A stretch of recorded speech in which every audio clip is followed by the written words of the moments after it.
नहीं दोस्तों, कैसे हैं? वेलकम टू योर के फॉर एनआईएस स्टडी।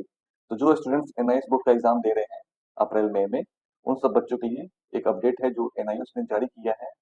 उन्होंने ये बताया है कि अगर आप जो आंसर सीट है, आंसर बुक है, बुकलेट है, उसमें आपको क्या सिलेक्ट करना है सिलेबस कैटेगरी में, ओल्ड या न्यू। ओके, ये अपडेट आज ही उन्होंने अपडेट किया है। तो अगर आप सही से वो सिलेक्ट नहीं करेंगे तो आपका जो क्वेश्चन है, जो आपने सॉल्व किया है आंसर, वो भी गलत हो जाएगा। इट मीन्स कि उसका वैल्यू ऐड नहीं होगा, क्योंकि जो एनआईएस ने अपडेट किया है, जो पहले करना चाहिए था, काफी लेट उन्होंने ये अपडेट किया है। तो फिर भी आप लोगों को मैं कहूंगा कि इस वीडियो को लास्ट तक देख लो। क्या नोटिफिकेशन आया है उसके बारे में डिस्कस करते हैं, क्योंकि आपका अभी जो न्यू सिलेबस के अकॉर्डिंग जो पैटर्न चेंज हुआ है, उस बच्चे को, उस सब्जेक्ट वाले बच्चे को ध्यान रखना है कि आपको क्या करना है आंसर सॉल्व करने से पहले। तो ये अपडेट निकल के आया है। तो जो इस चैनल पे नए हैं, तो उनसे रिक्वेस्ट है कि आप लोग सब्सक्राइब कर लीजिएगा और शेयर कर दीजिएगा। तो मैं आपको दिखा देता हूँ जो नोटिफिकेशन आया है, old and new syllabus subject combination exams. Okay, तो यहाँ पे मैं आपको लेके चलता हूँ। तो ये जो आपका अपडेट है, यहाँ पे एज पर द एप्लीकेबल, ये आपका जो 25/4 का ये नोटिफिकेशन है, बट ये 26 तारीख को रिलीज हुआ है। As per the applicable rules and regulation of national NIS, the examination for the senior secondary 12 Hindi, business studies, painting, geography, psychology, तो ये 5 सब्जेक्ट का आप सबको पता है कि सिलेबस चेंज हुआ है। तो इन सब बच्चों को जो इस सब्जेक्ट में एग्जाम दे रहे हैं, उनको केयरफुल रहना है। ऑलरेडी आपका हिंदी एग्जाम हो चुका है, रेस्ट ये आपको जो 4 पेपर है उसको बाकी है। तो इसमें ये गलती बिल्कुल मत करना, क्योंकि ऑलरेडी इन्होंने कहा है कि एक्चुअली हुआ क्या है कि जो एग्जाम दिए हैं बच्चे हिंदी में खासकर, वो क्या हुआ है, writing their exam by mixing question, वो मिक्स कर दे रहे हैं। क्योंकि आपको पता होना चाहिए कि एनआईएस आपको 2 सेट दे रहा है। यहाँ पे आप पढ़ लो, according to the question paper booklets in this subject contain 2 question paper. 2 question paper contain है, one based on revise study मतलब new syllabus, and another one is the old syllabus. तो न्यू सिलेबस और old syllabus वाले बच्चे को ध्यान रखना है कि अगर आप देखेंगे, जो इन्होंने एक और चीज कहा है कि आपको करना क्या है, ये जो आपका बुकलेट है, आंसर बुकलेट, यहाँ पे जो एक इन्होंने अपडेट किया है, ये जो प्रॉब्लम है, new syllabus and old syllabus, यहाँ पे आपको कौन सा टिक मारना है, ये ध्यान रखना है। तो इसको टिक मारने से पहले आपको पहले पता करना है कि आपका न्यू सिलेबस है कि ओल्ड सिलेबस है।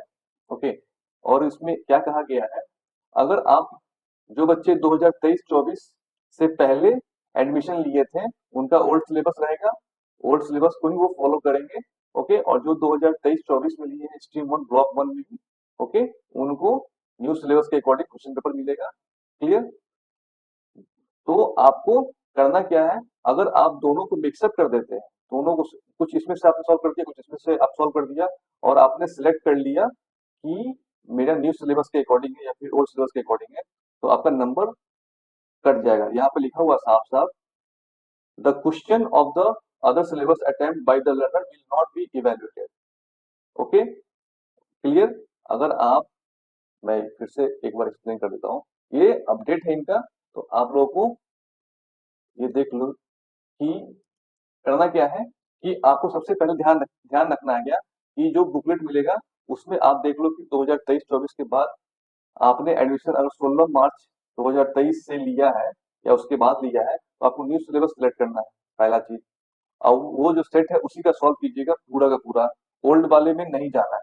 ओके, अगर न्यू सिलेबस आप सिलेक्ट किए हैं तो न्यू वाले ही क्वेश्चन को सॉल्व करेंगे, ऑल क्वेश्चंस।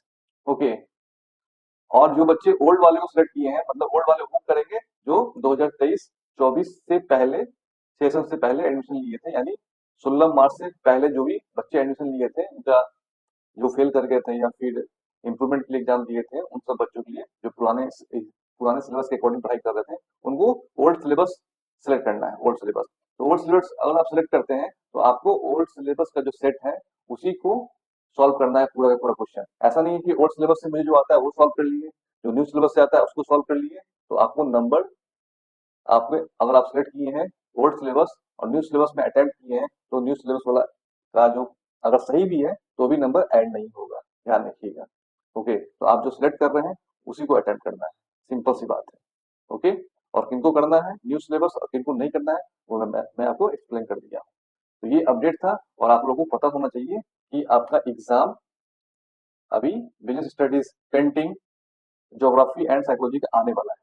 तो ये कम से कम एनआईएस ने अच्छा किया कि आपको हिंदी के बाद ही ये अपडेट कर दिया। ओके, हिंदी वाले में अपडेट किया था कि जो क्वेश्चन पेपर था उसमें लिखा हुआ था, बट नोटिफिकेशन नहीं था। तो इनकी अच्छी अच्छाई है कि वो उन्होंने इतना लेट किया बट पहले भी कर दिया। तो business studies, painting, geography, psychology वाले बच्चे, क्लास 12 वाले बच्चे, वो बिल्कुल उसी तरह अटेम्प्ट करेंगे क्योंकि दोनों सेट आपको कंबाइंड मिल रहा है। ओके, तो आई थिंक समझ में आ गया होगा। क्लास 10 वाले का सिलेबस चेंज नहीं हुआ है, वो एज इट इज रहेगा, उनको कोई दिक्कत नहीं है। ओके, तो ये था अपडेट आप सबके लिए, तो मैं सोचा कि आपको अपडेट कर दूं क्योंकि आप लोग का एग्जाम मान लेते हैं अच्छा भी जाता है, ऐसा ना हो कि नंबर ना मिले। ओके, तो जो इस चैनल पर नए हैं तो फिर सब्सक्राइब कर दीजिए और शेयर कर दीजिए। मिलते हैं वीडियो में, good luck, bye, all the best.